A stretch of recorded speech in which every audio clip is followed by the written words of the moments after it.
ಇವತ್ತು ಒಂದು ದೊಡ್ಡ ಪ್ರಶ್ನೆ ಕೇಳಲಾಗುತ್ತಿದೆ. ಅಪ್ಪನ ಆಸ್ತಿಯಲ್ಲಿ ಮಗಳಿಗೆ ನಿಜವಾಗಿಯೂ ಸಮಾನ ಹಕ್ಕು ಇದೆಯಾ? ಸುಪ್ರೀಂ ಕೋರ್ಟ್ ಹೊಸ ಆದೇಶದಲ್ಲಿ ಏನು ಹೇಳಿದೆ? ಹಕ್ಕು ಸಿಗೋದು ಯಾವ ದಿನಾಂಕದ ಆಧಾರದ ಮೇಲೆ? ಈ ಪ್ರಶ್ನೆಗಳಾದರೂ ಸರಿಯಾದ ಉತ್ತರ ಸಿಗದೆ ವರ್ಷಗಳಿಂದ ಗೊಂದಲಗಳು, ಜಗಳಗಳು, ಕೋರ್ಟ್ ಕೇಸುಗಳು ನಡೆಯುತ್ತಿವೆ. ಆದರೆ ಇಂದಿನ ವಿಡಿಯೋದಲ್ಲಿ ಈ ಗೊಂದಲಕ್ಕೆ ಒಂದೇ ಸಲಕ್ಕೆ ಕೊನೆ ಮಾಡ್ತೀನಿ.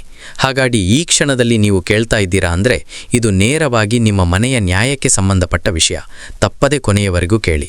ಆದರೆ ಒಂದು ಸಣ್ಣ ವಿನಂತಿ, ನಮ್ಮ ಗುರಿ ಕರ್ನಾಟಕದ ಪ್ರತಿಯೊಬ್ಬ ಮಹಿಳೆಗೆ, ಪ್ರತಿಯೊಬ್ಬ ಕುಟುಂಬಕ್ಕೆ ಕಡ್ಡಾಯವಾಗಿ ಸರಿಯಾದ ಕಾನೂನು ಮಾಹಿತಿ ತಲುಪಿಸುವುದು. ಹಾಗಾಗಿ ಈಗಲೇ ವಿಡಿಯೋ ಲೈಕ್ ಮಾಡಿ, ಚಾನೆಲ್ ಸಬ್ಸ್ಕ್ರೈಬ್ ಮಾಡಿ, ನಿಮ್ಮ ಪ್ರಶ್ನೆ ಕಮೆಂಟ್ನಲ್ಲಿ ಬರೆಯಿರಿ. ನಿಮ್ಮ ಒಂದೇ ಒಂದು ಲೈಕ್ ಇನ್ನೊಬ್ಬ ಮಹಿಳೆಗೆ ನ್ಯಾಯ ತಲುಪಿಸುವುದು ಸಾಧ್ಯ. ಇವಾಗ ಕತೆ ಶುರುವಾಗುವುದು. ವರ್ಷಗಳಿಂದ ಭಾರತದ ಮಹಿಳೆಯರು ಕೇಳ್ತಾ ಬಂದ ಪ್ರಶ್ನೆ ಎಂದರೆ, ಅಪ್ಪನ ಆಸ್ತಿಯಲ್ಲಿ ನನಗೆ ಹಕ್ಕು ಇದೆಯಾ? ಕೆಲವು ಮನೆಗಳಲ್ಲಿ ಅಣ್ಣ ತಮ್ಮಂದಿರು ನೇರವಾಗಿ ಹೇಳಿಬಿಡ್ತಾರೆ, ಇದು ಪಿತ್ರಾರ್ಜಿತ ಆಸ್ತಿ, ನಿನಗೆ ಹಕ್ಕು ಇಲ್ಲ. ಕೆಲವೆಡೆ ಬೇರೆ ಧಾನ್ಯ, ಹಣ, ಬಟ್ಟೆ, ಚಿನ್ನ ಕೊಟ್ಟಿದ್ದೇವೆ, ಇದನ್ನು ಪಾಲಾಗಿಯೇ ತೀರ್ಥಕೊಂಡು ಬಿಡುವಂತ ಹೇಳ್ತಾರೆ. ಆದರೆ ಕಾನೂನು ಏನು ಹೇಳುತ್ತದೆ ಗೊತ್ತಾ? ಸುಪ್ರೀಂ ಕೋರ್ಟ್ ಸ್ಪಷ್ಟವಾಗಿ ಹೇಳಿದೆ, ಮಗಳು ಜನಿಸಿದ ಕ್ಷಣದಿಂದಲೇ ಪಿತ್ರಾರ್ಜಿತ ಆಸ್ತಿಯಲ್ಲಿ ಸಮಾನ ಹಕ್ಕು ಹೊಂದಿದ್ದಾಳೆ. ಇದು ಯಾರ ದಯೆಯಿಂದ ಸಿಗೋ ಹಕ್ಕು ಅಲ್ಲ, ಇದು ಅವಳ ಜನ್ಮಸಿದ್ಧ ಹಕ್ಕು. ಆದರೆ ಇಲ್ಲಿ ಗೊಂದಲಕ್ಕೆ ಕಾರಣವಾಗುತ್ತಿರುವ ದೊಡ್ಡ ವಿಷಯ ದಿನಾಂಕ. ಹೌದು ಸ್ನೇಹಿತರೆ, ದಿನಾಂಕವೇ ಇಡೀ ಕಾನೂನಿನ ತಿರುಗುಬಾಣ. ಹೆಣ್ಣು ಮಕ್ಕಳಿಗೆ ಸಮಾನ ಹಕ್ಕು ಸಿಗುವುದು ಮನೆತನದ ಮುಖಿಯು ಸೆಪ್ಟೆಂಬರ್ 1 ದಿನಾಂಕದ ನಂತರ ಜೀವಂತರಾಗಿದ್ದರೆ ಮಾತ್ರ. ಅಂದರೆ ತಂದೆ ಆ ದಿನಾಂಕದ ನಂತರ ಬದುಕಿದ್ದರೆ ಮಗಳಿಗೆ ಪೂರ್ಣ ಹಕ್ಕು. ತಂದೆ ಅವನಿಗಿಂತ ಮೊದಲು ಹೋದಿದ್ದರೆ ಹಕ್ಕು ಅನ್ವಯವಾಗುವುದಿಲ್ಲ. ಅನೇಕ ಕೋರ್ಟುಗಳಲ್ಲಿ ಕೇಸುಗಳು ಹೆಚ್ಚಾಗಿ ಇದಕ್ಕೆ ಕಾರಣ ಜನರಿಗೆ ದಿನಾಂಕದ ಮಹತ್ವ ಗೊತ್ತಿಲ್ಲ. ಇಲ್ಲಿ ನೀವು ಅರ್ಥ ಮಾಡಿಕೊಳ್ಳಬೇಕಾದ್ದು ಅತ್ಯಂತ ಸರಳ. ಪಿತ್ರಾರ್ಜಿತ ಆಸ್ತಿಯ ಅರ್ಥವೇನು?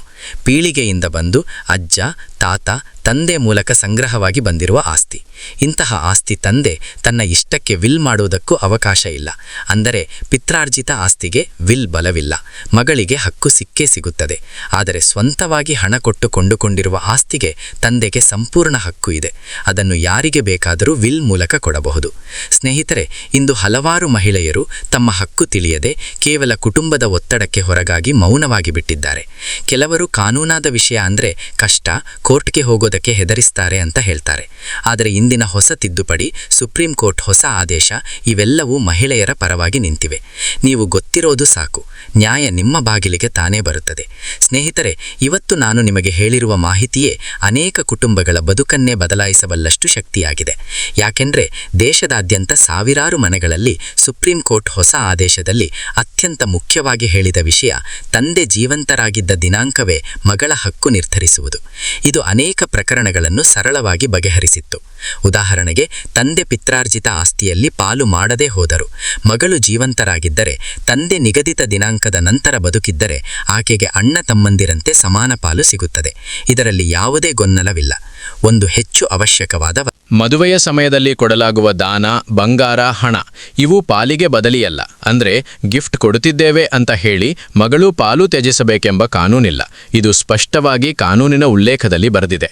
ಇಷ್ಟೊಂದು ವರ್ಷಗಳಿಂದ ಅನೇಕ ಮಹಿಳೆಯರಿಗೆ ತಪ್ಪು ಮಾಹಿತಿ ಕೊಟ್ಟು ನಿನ್ನಡೆ ಮದುವೆಯಲ್ಲಿ ಇಷ್ಟು ಕೊಟ್ಟಿದ್ದೇವೆ, ನಿನ್ನ ಪಾಲ್ ಮುಗಿದಿದೆ ಅಂತ ನಂಬಿಸಿ ಅನ್ಯಾಯ ಮಾಡಲಾಗಿದೆ. ಈಗ ಆ ಅನ್ಯಾಯಕ್ಕೆ ಮುಗಿವು ಮೂಡಿದೆ. ಈಗ ಮನೆಗಳಲ್ಲಿ ಇನ್ನೊಂದು ಗೊಂದಲ, ಆಸ್ತಿ ಏನು, ಪಿತ್ರಾರ್ಜಿತ ಏನು ಸ್ವಂತ ಅನ್ನೋದು. ಇದು ಅರ್ಥ ಆಗದಿದ್ದರೆ ಮನೆಯ ಗಲಾಟೆ ಕಡಿಮೆ ಆಗೋದಿಲ್ಲ. ಪೀಳಿಗೆಯಿಂದ ಬಂದಿದ್ರೆ ಅದು ಪಿತ್ರಾರ್ಜಿತ, ತಂದೆ ತನ್ನ ಶ್ರಮಕ್ಕೆ ತಂದಿದ್ರೆ ಸ್ವಂತ. ಈ ಎರಡನ್ನೂ ಬೇರ್ಪಡಿಸಕ್ಕೆ ದಾಖಲೆಗಳು ತುಂಬಾ ಮುಖ್ಯ. RTC, ಖಾತಾ, ಮ್ಯೂಟೇಷನ್, ಸೇಲ್ ಡೀಡ್ ಇವನ್ನೆಲ್ಲ ನೋಡಿ ತಿಳಿಯಬಹುದು. ಅನೇಕ ಮನೆಯಲ್ಲಿದೆ ಅಣ್ಣ ತಮ್ಮಂದಿರು ದಾಖಲೆಗಳನ್ನು ಕೊಡೋದೇ ಇಲ್ಲ, ಹಂಚ್ಕೊಳ್ಳೋದೇ ಇಲ್ಲ.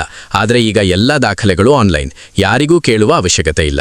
ಸ್ನೇಹಿತರೆ, ಕಾನೂನು ವಶವಾಗಿರುವುದು ಮಗಳ ಕಡೆ. ಆದರೆ ಮಗಳು ತನ್ನ ಹಕ್ಕು ಕೇಳಲೇಬೇಕು. ಹಕ್ಕು ಕೇಳೋದ್ರಲ್ಲಿ ನಾಚಿಕೆ ಬೇಡ, ಭಯ ಬೇಡ. ಇದು ಹಣದ ವಿಚಾರವಲ್ಲ, ಇದು ಭವಿಷ್ಯ, ಭದ್ರತೆ ಮತ್ತು ಗೌರವದ ವಿಚಾರ. ಈಗ ಇವತ್ತಿನ ಕಾಲದಲ್ಲಿ ಸರ್ಕಾರ ಮಹಿಳೆಯರಿಗೆ ಸ್ಪೆಷಲ್ ಲೀಗಲ್ ಸಪೋರ್ಟ್ ಕೊಡ್ತಿದೆ. ಉಚಿತ ಕಾನೂನು ಸಹಾಯ ಕೇಂದ್ರಗಳು, ಮಹಿಳಾ ಸಹಾಯವಾಣಿ, ಗ್ರಾಮ ಮಟ್ಟದ ಸಮಿತಿಗಳು ಆಲ್ ಅವೈಲಬಲ್. ಅಂದರೆ ಇಂದಿನ ಕಾಲದಲ್ಲಿ ಪಾರ್ಟಿಷನ್ ಸೂಟ್ ಹಾಕಿ ನ್ಯಾಯ ಪಡೆಯೋದು ಕಷ್ಟವಲ್ಲ. ನಿಮಗೆ ಬೇಕಾಗಿರೋದು ದಾಖಲೆ, ಧೈರ್ಯ ಮತ್ತು ಸರಿಯಾದ ಮಾಹಿತಿ ಮಾತ್ರ. ಕೊನೆಯದಾಗಿ ಒಂದು ವಿಷಯ ಹೇಳ್ತೀನಿ. ಆಸ್ತಿ ಹಕ್ಕು ಅನ್ನೋದು ಕೇವಲ ಕಾನೂನು ಪುಸ್ತಕದ ಸಾಲು ಅಲ್ಲ. ಇದು ಮಹಿಳೆಯರ ಬದುಕನ್ನು ಆಸ್ತನ್ನ ಸುರಕ್ಷಿತವಾಗಿಡುವ ಬಲ. ಮಗಳು ಮನೆ ಬಿಟ್ಟು ಹೋಗಿ ಬೇರೆ ಮನೆಯವರಾಗುತ್ತಾರೆ ಎಂದು ಕೆಲವರು ಹೇಳುತ್ತಾರೆ.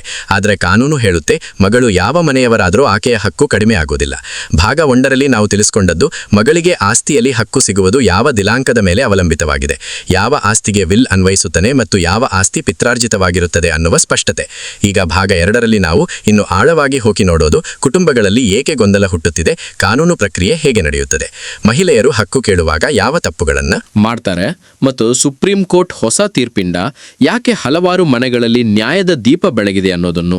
ಸ್ನೇಹಿತರೆ, ನಮ್ಮ ಸಮಾಜದಲ್ಲೇ ಅತ್ಯಂತ ಸಾಮಾನ್ಯವಾಗಿ ಕಾಣಿಸಿಗುವ ಸಮಸ್ಯೆ ಏನಂದ್ರೆ, ಮಗಳಿಗೆ ಹಕ್ಕು ಇದೆ ಅಂದ್ರೆ ಅಣ್ಣ ತಮ್ಮಂದಿರು ಆತಂಕ ಪಡ್ತಾರೆ. ಇಲ್ಲಿಗೆಲ್ಲ ಹಲವು ಪೀಳಿಗೆಗಳಿಂದ ನಾವು ನೋಡಿಕೊಂಡ ಆಸ್ತಿಯಲ್ಲಿ ಮಗಳಿದು ಸಮಾನ ಪಾಲು ಹೇಗೆ ಅನ್ನೋ ಭಾವನೆ. ಈ ಮನೋಭಾವನೆ ಯಾಕೆ ಬರುತ್ತೆ ಗೊತ್ತಾ? ಯಾಕಂದ್ರೆ ಜನರಿಗೆ ಕಾನೂನಿನ ನಿಜವಾದ ಅರ್ಥ ಗೊತ್ತಿಲ್ಲ. ಪೀಳಿಗೆಯಿಂದ ಬಂದಿರುವ ಆಸ್ತಿ ಅಂದ್ರೆ ಯಾರೊಬ್ಬರ ಹಕ್ಕಲ್ಲ, ಅದು ಕುಟುಂಬ ಸಂಪತ್ತು. ಕುಟುಂಬದಲ್ಲಿರುವ ಪ್ರತಿಯೊಬ್ಬನಿಗೂ ಸಮಾನ ಹಕ್ಕು. ಅಲ್ಲಿ ಲಿಂಗ ವ್ಯತ್ಯಾಸಕ್ಕೆ ಜಾಗವಿಲ್ಲ. ಈ ಕಾರಣಕ್ಕೆ ಸುಪ್ರೀಂ ಕೋರ್ಟ್ ಅನೇಕ ಬಾರಿ ಸ್ಪಷ್ಟಪಡಿಸಿವೆ, ಮಗನಿಗೆ ದೊರೆಯುವ ಹಕ್ಕು ಮಗಳಿಗೂ ಕೂಡ ಅವಷ್ಟೇ. ಈ ತೀರ್ಪನ್ನ ಕೆಲವರು ಹೊಸ ಕಾನೂನು ಅಂತ ಭಾವಿಸ್ತಾರೆ. ಆದರೆ ಇದು ಹೊಸದೂ ಅಲ್ಲ, ಹಳೆಯದೂ ಅಲ್ಲ. ಇದು ಜನ್ಮಸಿದ್ಧ ಹಕ್ಕಿನ ಪುನರ್ದೃಢೀಕರಣ. ಇನ್ನೊಂದು ದೊಡ್ಡ ಗೊಂದಲ, ತಂದೆ ವಿಲ್ ಬರೆದಿದ್ದಾರೆ, ಆದ್ದರಿಂದ ಮಗಳಿಗೆ ಹಕ್ಕಿಲ್ಲ ಅನ್ನೋ ತಪ್ಪು ಕಲ್ಪನೆ. ವಿಲ್ ಕೇವಲ ಸ್ವಂತವಾಗಿ ಕೊಂಡುಕೊಂಡ ಆಸ್ತಿಗೆ ಮಾತ್ರ ಅನ್ವಯಿಸುತ್ತದೆ. ತಂದೆಯು ತನ್ನ ಆದಾಯಕ್ಕೆ, ತನ್ನ ಶ್ರಮಕ್ಕೆ ಕೊಂಡುಕೊಂಡಿದ್ದಾರೋ ಆ ಆಸ್ತಿಯನ್ನ ಯಾರಿಗಾದ್ರೂ ಕೊಡಬಹುದು. ಆದರೆ ಪಿತ್ರಾರ್ಜಿತ ಆಸ್ತಿಗೆ ತಂದೆ ವಿಲ್ ಬರೆಯೋ ಅಧಿಕಾರ ಇಲ್ಲ. ಅನೇಕ ಪ್ರಕರಣಗಳಲ್ಲಿ ಕಂಡಿದ್ದೇನೆಂದ್ರೆ, ಅಣ್ಣ ತಮ್ಮಂದಿರು ವಿಲ್ ತೋರಿಸಿ ನಿನಗೆ ಹಕ್ಕಿಲ್ಲ ಅಂತ ಹೇಳ್ತಾರೆ.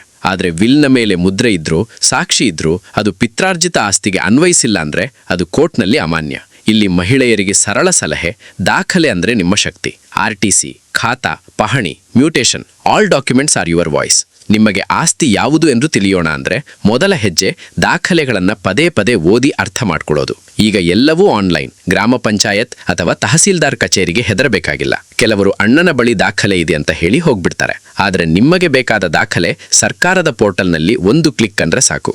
ಇನ್ನು ಮಾತನಾಡುವ ವಿಷಯ ಪಾರ್ಟಿಷನ್ ಸೂಟ್. ಅನೇಕರು ಹೆದರೋಕದ, ಕೋರ್ಟಿಗೆ ಹೋದ್ರೆ ವರ್ಷಗಳ ಕಾಲ ಹೋಗಿ ಬರಬೇಕು, ಹಣ ಭಾರವಾಗ್ತದೆ ಅಂತ ಅನ್ಕೊಳ್ತಾರೆ. ಆದರೆ ಎಷ್ಟೋ ಸಂದರ್ಭಗಳಲ್ಲಿ ಪಾರ್ಟಿಷನ್ ಸೂಟ್ ಹಾಕೋದೆ ಅತ್ಯಂತ ಸರಳ ಹಾದಿ. ಯಾಕಂದ್ರೆ ಕೋರ್ಟ್ ದಾಖಲಾತಿಗಳ ಆಧಾರದಲ್ಲಿ ತೀರ್ಪು ಕೊಡ್ತದೆ. ಮನೆಯವರ ಒತ್ತಡ, ತಪ್ಪು ಮಾಹಿತಿ, ಬಲಾತ್ಕಾರ ಯಾವುದೂ ಅಲ್ಲಿಗೆ ಕೆಲಸ ಮಾಡುವುದಿಲ್ಲ. ಕೋರ್ಟ್ ಮುಂದೆ RTC ಏನ್ ಹೇಳ್ತದೆ, ಮ್ಯೂಟೇಷನ್ ಯಾರ ಹೆಸರಿನಲ್ಲಿದೆ, ಆಸ್ತಿ ಪೀಳಿಗೆಯಿಂದ ಬಂದಿದೆಯಾ, ತಂದೆ ಯಾವ ದಿನಾಂಕದವರೆಗೆ ಜೀವಂತರಾಗಿದ್ರು, ಇವನ್ನೆಲ್ಲ ನೋಡಿ ಪಕ್ಕಾ ತೀರ್ಪು ಕೊಡ್ತದೆ. ಯಾಕಂದ್ರೆ ನ್ಯಾಯಾಲಯಕ್ಕೆ ಭಾವನೆ ಬೇಡ, ದಾಖಲೆ ಬೇಕು. ಇನ್ನೊಂದು ದೊಡ್ಡ ಸಮಸ್ಯೆ, ಮದುವೆಗೆ ಕೊಟ್ಟ ದಾನವನ್ನ ಪಾಲು ಅಂತ ಪರಿಗಣಿಸೋದು. ಇದು ಸಂಪೂರ್ಣ ತಪ್ಪು. ಕಾನೂನು ಹೇಳ್ತದೆ, ಮದುವೆಯಲ್ಲಿ ಕೊಟ್ಟ ಚಿನ್ನ, ಹಣ, ಮನೆ, ಉಪಕರಣ, ಆಲ್ ಗಿಫ್ಟ್ಸ್. ಗಿಫ್ಟ್ ಮತ್ತು ಪ್ರಾಪರ್ಟಿ ಶೇರ್ ಎರಡು ಸಂಪೂರ್ಣ ವಿಭಿನ್ನ. ಗಿಫ್ಟ್ ಕೊಟ್ಟಿದ್ದೀರಿ ಅಂದ್ರೆ ಪಾಲು ಕೊಟ್ಟಿದ್ದೀರಿ ಅಂದ್ರೆ ಅನ್ವಾಗೋದಿಲ್ಲ. ಅಂದ್ರೆ ಮಗಳು ಪಾಲು ಕೇಳುವುದಕ್ಕೆ ಅಡ್ಡಿ ಇಲ್ಲ.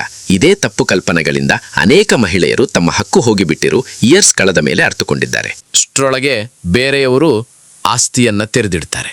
ಆದ್ರೆ ಈಗ ಕಾನೂನು ಹೊಸದಾಗಿ ಹೇಳುವ ಮಹತ್ವದ ವಿಷಯ, ಮಗಳಿಗಾಗಿ ಹಕ್ಕು ಕೇಳುವ ಸಮಯದ ಮಿತಿ ಇಲ್ಲ. ಅಂದ್ರೆ ವರ್ಷಗಳ ನಂತರವೂ ಮಗಳು ಪಿತ್ರಾರ್ಜಿತ ಆಸ್ತಿಯಲ್ಲಿ ತನ್ನ ಪಾಲು ಕೇಳಬಹುದು. ಕೇವಲ ಒಂದು ಷರತ್ತು, ತಂದೆ ನಿಗದಿತ ದಿನಾಂಕದ ನಂತರ ಬದುಕಿರಬೇಕು ಮತ್ತು ಮಗಳು ಜೀವಂತರಾಗಿರಬೇಕು. ಇಷ್ಟೇ. ಹೀಗಿರುವಾಗ ಹಲವರು ಕೇಳ್ತಾರೆ, ಕುಟುಂಬದಲ್ಲಿ ಜಗಳ ಆಗುತ್ತೆ, ಸಂಬಂಧ ಹಾಳಾಗುತ್ತೆ, ಏನ್ ಮಾಡೋದು? ಇಲ್ಲಿ ನಾನೊಂದು ನಿಜವಾದ ಸಂಗತಿ ಹೇಳ್ತೀನಿ. ಹಕ್ಕು ಕೇಳೋದು ಜಗಳ ಅಲ್ಲ, ಹಕ್ಕು ತಡೆಯೋದು ಜಗಳ. ಸ್ನೇಹಿತರೆ, ಸರ್ಕಾರ ಈಗ ಮಹಿಳೆಯರಿಗಾಗಿ ಉಚಿತ ಕಾನೂನು ಸಹಾಯ ಕೇಂದ್ರಗಳನ್ನು ಸ್ಥಾಪಿಸಿದೆ. ಒಂದು ಕರೆ ಮಾಡಿದ್ರೂ ಸಹಾಯ ಸಿಗುತ್ತೆ. ನೀವು ವಕೀಲರ ಬಳಿ ಹೋಗಿ ಸಾವಿರಾರು ರೂಪಾಯಿ ಖರ್ಚು ಮಾಡಬೇಕಾಗಿಲ್ಲ. Legal aid centre, district legal support, ಮಹಿಳಾ ಹೆಲ್ಪ್ಲೈನ್, ಆಲ್ ಫ್ರೀ. ಇವುಗಳಲ್ಲಿ ಟ್ರೈನ್ಡ್ ಅಡ್ವೊಕೇಟ್ಸ್ ನಿಮಗಾಗಿ ನಿಲ್ತಾರೆ. ನೀವು ಕೇವಲ ದಾಖಲೆಗಳನ್ನು ಕೊಡಬೇಕು, ಉಳಿದನ್ನೆಲ್ಲ ಅವರಿಗೆ ಗೊತ್ತು. ಹೀಗಿರುವಾಗ ಈ ಪ್ರಶ್ನೆಗೆ ಉತ್ತರ ಅಗತ್ಯ. ಸಂಪೂರ್ಣ ಪ್ರಕ್ರಿಯೆ ಹೇಗೆ ಶುರು ಮಾಡಬೇಕು? ಮೇಲ್ವಂತಸ್ಥರಲ್ಲಿರುವರ ಸಲಹೆ ಬೇಡ, ಕುಟುಂಬದ ಒತ್ತಡ ಬೇಡ, ಯಾರ ಮಾತಿಗೂ ಬಿತ್ಕೊಳ್ಬೇಡಿ. ಮೊದಲು ನಿಮ್ಮ ತಂದೆಯ ಆಸ್ತಿ ಯಾವುದೂ ನೋಡ್ಕೊಳ್ಳಿ. RTC ತೆಗೆಯಿರಿ. ಆ ಆಸ್ತಿ ಪಿತ್ರಾರ್ಜಿತದ, ಸ್ವಂತದ ಅನ್ನೋದು ತೀರ್ಮಾನಿಸಿರಿ. ನಂತರ ನಿಮ್ಮ ಹಕ್ಕು ಎಷ್ಟು ಬರುತ್ತೆ ಅನ್ನೋದು ಕಾನೂನು ಪ್ರಕಾರ ತಿಳಿದುಕೊಳ್ಳಿ. ಅನಂತರ ಶಾಂತವಾಗಿ ಕುಟುಂಬದೊಂದಿಗೆ ಮಾತನಾಡಿ. ಕೆಲವರು ಒಪ್ಪಿಕೊಳ್ಳುತ್ತಾರೆ, ಕೆಲವರು ಒಪ್ಪೋದಿಲ್ಲ. ಒಪ್ಪಿದರೆ ಗೊಂದಲ ಇಲ್ಲ, ಒಪ್ಪೋದಿಲ್ಲ ಅಂದ್ರೆ ಲೀಗಲ್ ನೋಟಿಸ್ ಕಳುಹಿಸಿ. ಇದರ ನಂತರವೂ ಬದಲಾವಣೆ ಇಲ್ಲ ಅಂದ್ರೆ ಪಾರ್ಟಿಷನ್ ಸೂಟ್ ಹಾಕಿ. ಒಂದು ಬಾರಿ ಸೂಟ್ ಹಾಕಿದ್ರೆ ಆಸ್ತಿ ಲೀಗಲಿ ಹಂಚಿಕೆಯಾಗುತ್ತದೆ. ಕೋರ್ಟ್ ಹೇಳಿದ ತೀರ್ಪು ಅಂತಿಮ, ಯಾರಿಗೂ ಅದನ್ನು ತಡೆಯೋ ಸಾಮರ್ಥ್ಯವಿಲ್ಲ. ಇನ್ನೊಂದು ವಿಷಯ, ಮ್ಯೂಟೇಷನ್ ಮತ್ತು ದಾಖಲೆಗಳಲ್ಲಿ ಹೆಸರು ಸೇರಿಸಿಕೊಳ್ಳುವುದು. ಅನೇಕ ಮಹಿಳೆಯರು ಕೋರ್ಟ್ ಗೆದ್ದು ಬಂದರೂ ದಾಖಲೆಗಳಲ್ಲಿ ತಮ್ಮ ಹೆಸರು ಸೇರಿಸುವುದನ್ನು ಮರೆತು ಬಿಡುತ್ತಾರೆ. ನಂತರ ವರ್ಷಗಳ ನಂತರ ಆ ಗೋಡೆ ಮೇಲೆ ಫ್ರೆಶ್ ಡಿಸ್ಪ್ಯೂಟ್ ಬರುತ್ತದೆ. ಹೀಗಾಗಿ ತೀರ್ಪು ಬಂದ ಕ್ಷಣ RTC, ಪಹಣಿ, ಖಾತಾ ಎಲ್ಲದಲ್ಲಿ ಹೆಸರು ಸೇರಿಸಿಕೊಳ್ಳಬೇಕು. ಅದಾದ್ಮೇಲೆ ಮಾತ್ರ ಆಸ್ತಿ ಸಂಪೂರ್ಣವಾಗಿ ನಿಮ್ದಾಗುತ್ತದೆ. ಇನ್ನು ಸುಪ್ರೀಂ ಕೋರ್ಟ್ ಹೊಸ ತೀರ್ಪಿನ ಮಹತ್ವ. ಈ ತೀರ್ಪು ದೇಶದಾದ್ಯಂತ ಅನೇಕ ಮಹಿಳೆಯರನ್ನು ಧೈರ್ಯಶಾಲಿಗಳನ್ನಾಗಿಸಿದೆ. ಮೊದಲು ಹೆಣ್ಣು ಮಕ್ಕಳಿಗೆ ಪಾಲು ಕೊಡುವುದು ವಿರಳ. ಈಗ ನ್ಯಾಯ ಅಂದ್ರೆ ಕೇವಲ ಕಾನೂನು ಗಟ್ಟಿತನ ಅಲ್ಲ, ನ್ಯಾಯ ಅಂದ್ರೆ ಸಮಾನತೆ. ಸುಪ್ರೀಂ ಕೋರ್ಟ್ ಮಗಳು ಮತ್ತು ಮಗ ಇಬ್ಬರನ್ನೂ ಸಮಾನ ಹಕ್ಕಿನ ಸ್ಥಾನದಲ್ಲಿ ನಿಲ್ಲಿಸಿಕೊಂಡಿದೆ. ಇದು ಕೇವಲ ಕಾನೂನು ಅಲ್ಲ, ಸಮಾಜ ಬದಲಾವಣೆ. ಸ್ನೇಹಿತರೆ, ನಾನು ಈ ವಿಷಯವನ್ನು ಬೇರೆಯವರಿಗಾಗಿ ಹೇಳ್ತಿಲ್ಲ. ನಿಮ್ಮ ಮನೆಯ, ನಿಮ್ಮ ತಂಗಿಯ, ನಿಮ್ಮ ಮಗಳ, ನಿಮ್ಮ ತಾಯಿಯ, ನಿಮ್ಮ ಅಕ್ಕನ ಭವಿಷ್ಯಕ್ಕಾಗಿ ಹೇಳ್ತಿದ್ದೇನೆ. ಹಕ್ಕು ಕೇಳೋದಕ್ಕೆ ಧೈರ್ಯ ಬೇಕು, ಆದರೆ ಕಾನೂನು ನಿಮ್ಮ ಜೊತೆ ನಿಂತಿದೆ. ನೀವು ಮೊದಲ ಹೆಜ್ಜೆ ಇಟ್ಟರೆ ಸಾಕು.